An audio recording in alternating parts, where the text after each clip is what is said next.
یہ جنت کی بحث دراصل ایسی نہیں ہے کہ جو عمل کی محتاج ہو. ایک سلسلہ عمل بھی ہے کہ عمل کے ذریعے سے. اور عز الدین بن عبدالسلام نے جو کتاب لکھی قواعد الاحکام فی مصالح الانام، اس کے اندر لکھا ہے کہ جس مخلوق کو جنت کے اندر پیدا کیا ہے، حوریں ہیں، غلمان ہیں، انہوں نے کیا کیا ہے. اور فضل سے ملنے والے اللہ کے انعامات کا والیوم زیادہ ہے، عمل کے ذریعے سے ملنے والے کا والیوم کم ہے. اس لیے کثرت ثواب کو دلیل افضلیت سمجھنا نادان کی عادت ہے. پہلی بات تو یہ کہ اٹل بات ہے پورے عالم اسلام میں ایک شخص کے بھی عمل کے بارے میں ثواب کا فیصلہ سرکار نے نہیں فرمایا. اٹل بات ہے. ڈگے کی چوٹ پر کہتا ہوں، جہاں وقت آیا آپ کو ثابت کر دکھاؤں گا کہ جس کو کہتے ہیں کثرت ثواب کو وجہ بنا کر اس کی افضلیت پر استدلال کرنا مرد ناداں کا کام ہے. اس لیے کہ جو امر خود مبہم ہے، اٹل ہے ہی نہیں، تو کسی مبہم معاملے پر اٹل فیصلے کی بنیاد رکھی جا سکتی ہے؟ اس کو کہتے ہیں بنائے فاسد علی الفاسد. جس پر آپ بنیاد رکھنا چاہتے ہیں، دیوار ہے ہی نہیں تو چھت ڈالنا چاہتے ہیں. جس سے دیوار کے بغیر چھت ڈالنے کا منصوبہ ناکارہ ہے، یہ کوئی ملنگ آدمی کر سکتا ہے جی. سب سے پہلے دیکھنا ہے کہ مخلوق خدا میں انسانیت کو اشرفیت کا تاج پہنایا. پوچھے انسان نے کیا کیا ہوا تھا؟ آدم علیہ السلام کے بارے میں منصوبہ پیش ہوا کہ انی جاعل فی الارض خلیفہ، میں زمین میں خلیفہ بنانے والا ہوں. اس موقع پر فرشتوں نے اپنا ریکارڈ پیش کیا. نحن نسبح بحمدک ونقدس لک، مولا کریم ہم نے کبھی کوئی گناہ کیا نہیں، آئندہ کریں گے نہیں. جس کو تو پیدا کرنا چاہتا ہے، اتجعل فیہا من یفسد فیہا ویسفک الدماء، وہ فساد بھی کرے گا، خون ریزی بھی کرے گا. میری طرف دھیان کریں، بات بڑی قیمتی آپ نے چھیڑی. اگر بے وقت آپ آنکھ بھی جھمکے تو پھر آپ کے خلاف کیس فائل کر دوں گا.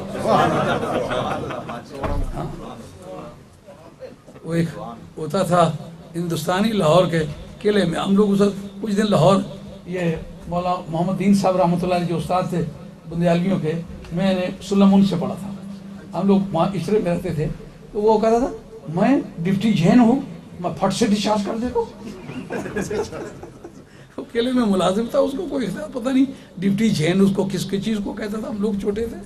کہتا ہے میں قلعے میں ڈپٹی جین ہوں، پھٹ سے ڈسچارج کر دیتا ہوں. اس لیے اگر آنکھ پہ وقت جھمکی نا تو پھٹ سے ڈسچارج. جس وقت فرشتوں نے اپنا ریکارڈ پیش کیا، خدا نے انکار کیا کہ تم غلط کہتے ہو، نہیں کیا. اب انسان کے بارے میں جو انہوں نے پیشین گوئی کی کہ وہ فسادی ہوگا، وہ خون ریز ہوگا، رب نے اس کا انکار کیا. یہ ایک بڑی دلچسپ بحث ہوگی، لیکن کسی دوسرے موقع پر کریں گے. کہ اس سے پتہ چلا کہ معاذ اللہ ثم العیاذ باللہ انبیاء کی معصومیت کے بارے میں اللہ تعالیٰ نے یہ الزامات تسلیم کر لیے. لیکن یہ بات نہیں ہے. اس کے بعد میرے پاس بڑی لمبی چوڑی تفصیلات موجود ہیں کہ اسی آیت سے اسی جگہ سے بحث کروں تو بالکل ثابت کر لوں گا انشاءاللہ تعالیٰ کہ انبیاء علیہ السلام کی معصومیت کے بارے میں یہ اکنالجمنٹ نہیں ہے. لیکن بہرحال انسانیت سے اس طرح کے جرائم کے ارتکاب کا معاملہ پیش ہوا. یہ چارجز جو دیے گئے، رب نے ڈینائی کیا، رب نے انکار کیا، نہیں کیا نا. عدالت میں اگر ایک جماعت دوسری جماعت کو چارجز دے اور دوسری جماعت اس کا انکار نہ کرے تو چارج فریم ہو جاتے ہیں کہ نہیں، کنفرم ہو جاتے ہیں. اس جگہ پتہ چلا کہ ان کے ان الزامات کی رب نے تردید نہیں کی. اب جو تاج پہنائے جانے کا وقت آیا تو اللہ کے نعمت فَإِذَا سَوَّيْتُهُ وَنَفَخْتُ فِيهِ مِن رُوحِي فَقَعُوا لَهُ سَاجِدِينَ. یہ فا آپ کی جو ترتیب کے لیے آتی ہے، کم فاصلے کے لیے آتی ہے. مطلب جس وقت میں اس کے اندر روح پھونک دوں پھر تم نے یہ انتظار نہیں کرنا کہ کتنے سے عمل کیے ہیں. فَقَعُوا، اس کے سامنے سجدے میں گر جانا. جو لاکھوں برس عبادت کرتے رہے، حکم انہیں ہوا کہ سجدے میں گرو. کس کے سامنے گرو؟ جس نے کیا کرا کچھ بھی نہیں. فضل الہی کا ثبوت ہے کہ نہیں؟ پھر 1,24,000 انبیاء و مرسلین علیہ السلام جو ہے، ان میں سے کسی شخص کو بذریعہ عبادت کے نبی بنایا گیا. آپ کو یاد ہوگا کہ ایک کانفرنس میں نے اس آئیڈیا کو ایکسپریس کیا تھا، جہاں مرزا نے کہا تھا کہ میں پہلے ولی ہوا، غوث ہوا، قطب ہوا، مجدد ہوا، پھر امام مہدی بنا، پھر یہ بنا، پھر وہ بنا، پھر اس کے بعد نبی بنا. تو میں نے کہا تھا یہ عقیدہ کفریہ ہے. ہمارے علماء عقائد نے اس کی تصریح کی ہے کہ جو آدمی نبی کے بارے میں یہ سمجھے کہ سسٹمیٹکلی امپرومنٹ ہوتی رہی، عبادتیں کرتا رہا تو کثرت ثواب کی وجہ سے اس کو نبوت مل گئی، یہ عقیدہ کافرانہ عقیدہ ہے. جو یہ عقیدہ رکھے وہ کافر ہے، کوئی بھی. کیا بات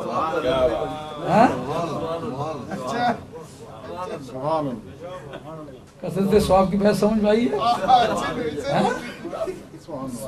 اس کو ڈھگے کی چوٹ پر کہتا ہوں، کسی شخص کے بارے میں اس کا کوئی عالم اسلام میں ثبوت نہیں ہے.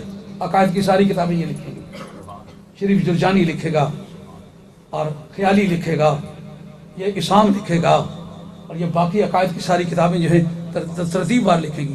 علامہ عبدالقادر جرجانی لکھے گا. اس طرح کے علامہ دوانی نے جو عقائد اشدیہ ہے اس کے اندر لکھا ہے. یہ سب کتابیں الحمدللہ موجود ہیں اور سب کے اندر موجود ہے. کثرت ثواب کا کسی کے بارے میں فیصلہ ہوا ہی نہیں کہ کس کو زیادہ ثواب ملے گا. جب کثرت ثواب کا فیصلہ ہوا ہی نہیں تو فضیلت کا پھر اور افضلیت کی بحث کس طرح مکمل ہو گئی؟ خادم حسین بھاگ کے ہیں کہ وضو کریں گے، ایسے موقع سے وضو ٹوٹ جانے. جلدی مولانا سے گزارش ہے واپس آئیں، یہ تفصیلات ساری سننے کے قابل ہیں. ان کو کہو جلدی جلدی وضو کریں، پلیز ایکسپیڈائٹ. عرض خدمت ہے کہ سارے انبیاء و مرسلین علیہ السلام جن کو نبوت اور رسالت پروردگار نے دی، پروردگار کی بارگاہ میں انسان کی تعظیم اور ترقی اور عظمت کے لیے، افضلیت کے لیے اس سے بڑی کوئی چیز ہے؟ کس نے کیا کیا اس کے بدلے میں اس کو یہ ملا ہے؟ کسی کے بدلے میں جو مانے کہ اس کے بدلے میں ملا وہ کافر ہے، اس لیے کہ بدلے میں ملنے والی چیز نہیں، یہ اللہ تعالیٰ کی عطا سے، فضل سے ملتے ہیں. اچھا، اب یہ پوچھتا ہوں کہ امت محمدیہ کو یہ کہا کہ نہیں کنتم خیر امت، سب سے اچھی امت ہو؟ یار اینٹیں پیس کے مرچوں میں یہ ملائیں اور بجائے اس کے کہ پانی میں دودھ ملائیں، دودھ کو پانی میں ملا دو تاکہ یہ قسم کھانے میں دقت نہ ہو. ہم نے دودھ میں پانی نہیں ملایا.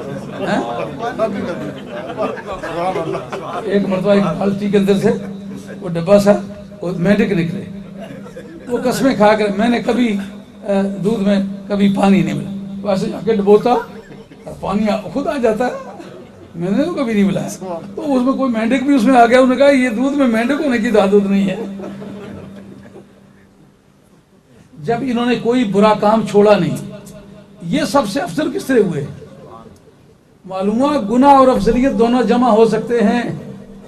میں آپ سے یہ پوچھتا ہوں، جس صحابی نے کوئی ایسا کام کیا جس کی وجہ سے اس پر حد لاگو ہوتی ہے، علماء کرام تشریف فرمائے. میں آپ سے پوچھتا ہوں، حد لگنے سے پہلے میں پوچھوں ولی افضل ہے یا وہ صحابی افضل ہے؟ افضل کون ہے؟ صحابی افضل ہے. تو جب گناہ کیا ہوا ہے سزا ہونے والی ہے، ولی نے تو ایسا کوئی نہیں کام کیا ہوا ہے. ولایت تو گناہ سے زائل ہو جاتی ہے، صحابیت گناہ سے زائل نہیں ہوتی.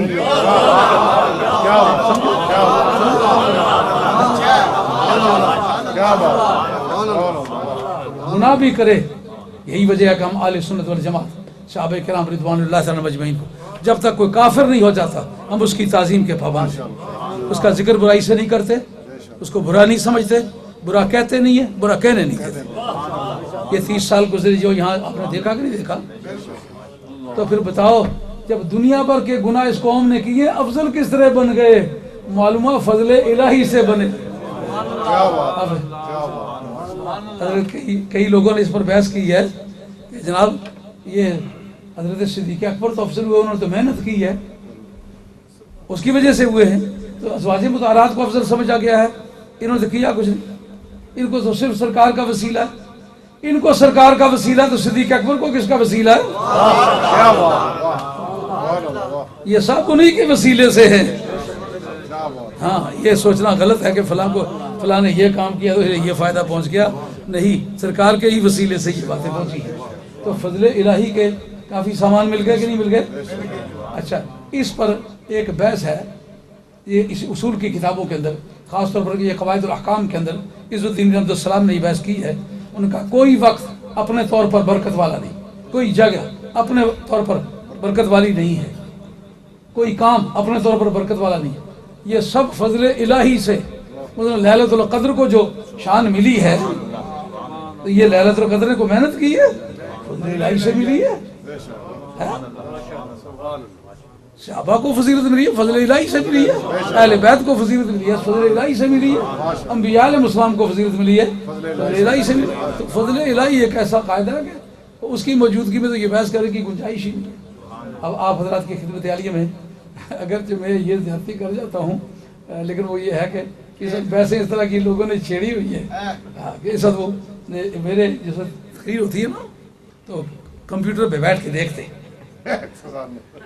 اگر مجھے یہ ڈر ہو کہ کوئی دیکھ گیا تو کیا ہوگا، تو پھر تو میں بات نہ کروں۔ مجھے پتا ہے کہ میں سینے پہ چڑھ کے بھی اگر بات کریں گی تو ڈنکے کی چوٹ پہن سکتا، مجھے گھبراہٹ نہیں۔ اب آپ حضرات کی خدمت عالیہ میں سید احمد حسین صاحب ترمذی تشریف آتے ہیں، 5 منٹ کا خطبہ پیش کریں۔